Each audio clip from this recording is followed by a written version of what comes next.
ni keto yuto mari te dua wuok e taxes mikawo kuom jopiny iwacho ni jopiny ma jo SMEs nyaka chul pesa marom kama jo digital creation, content creation nyaka chul pesa makama. Jogo chieng' moro kool gi taxation magiyudo gibiro keto tools gi piny magiwacho na awera go koro kadwa pesa no ibiro yudo kanyo. Omiyo nyaka sirikal ni yore mag mwanyalo yudo ama mwanyalo keto piny mondo wayud yo mar yudo pesa ni sirikal ka ok wanyanyasa jok moripo bedni chudo. To yo mokwongo en ni nyaka wang'i expenditure marwa.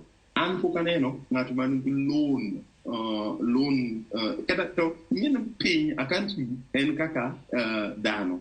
Iniseneno ng'at man gi loan ma kuonde moko bedo nyaka blacklisted to pod dwaro nodag ngima makare. Loan dwaro we must cut measures moko nyaka wang'ire. Nitiere trips moko masani waneno kitimo mang'eny ma president wuok gik mawuok e trips go be ok wane. Pesa moro modonjo ne omiwa pesa moro mar tiyo be ok wane. Trips go itimo gi atima to bang'e ji chamo kod games madongo dongo to ok wane lokruok ma gikelo e ngima dhano. Omiyo nyaka wadonj into cost-cutting measures.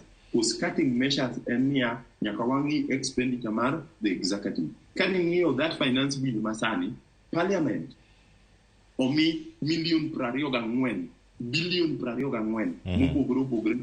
Mano ka ok ikwano parliamentary service commission, ok ikwano joint parliamentary service mar senate nini. Bunge kende, National Assembly kende, omi $24 Senate akiano $24 Senate omi $8 Parliamentary Service Commission omi $4 billion.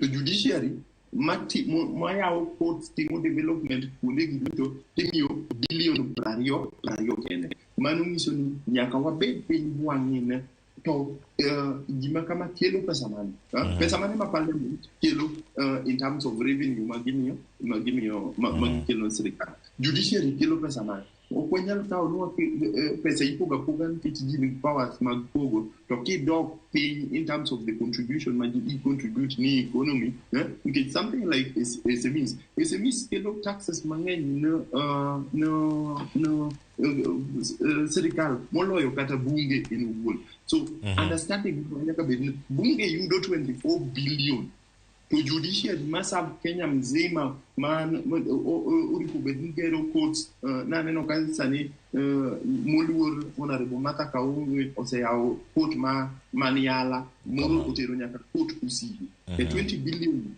ema judiciary be idwaro do otiko. Omiyo mae mbaka ma kwagoyo to nyaka wapenj pesa mwandike budget kaka budget 3 trillion watiyo kode nade mar loko ngima dhano.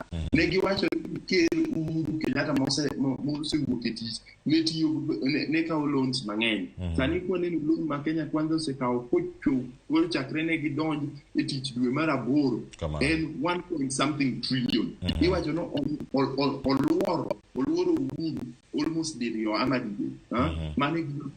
Mano nyaka wabed piny kaka jopiny to ng'ani be en gi lengo mar